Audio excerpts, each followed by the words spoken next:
ভাইরে ভাই, কি ডায়লগ! আকর্ষণীয় টুইস্ট।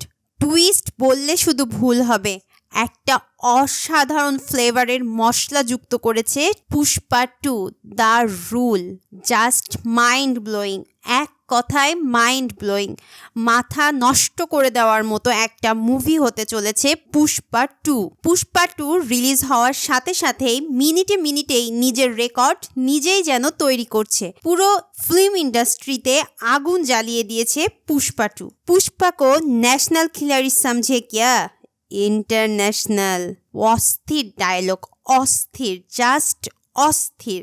আজকে মাত্র প্রথম দিনেই 65.50 কোটিরও বেশি টাকা আয় করে বলিউডের সবচেয়ে বড় ওপেনিং ডে রেকর্ড নিজের নামে করবে পুষ্পা টু। আপাতত এই রেকর্ডটি আমাদের কিং খানের জওয়ানের কাছাকাছি রয়েছে। প্রথম দিনেই 54.75 কোটিরও বেশি আয় করে নন হলিডেতে রিলিজ হওয়া সবচেয়ে বড় ওপেনিং নেয়া মুভিতে পরিণত হবে পুষ্পা টু। এই রেকর্ডটি এখন রণবীর কাপুরের অ্যানিমেল মুভির কাছাকাছি রয়েছে। বাহুবলী 2 এর পর আরও একটা তেলেগু মুভি যেটি বলিউডে এসে ডমিনেট করছে। সো স্যালুট বস, স্যালুট।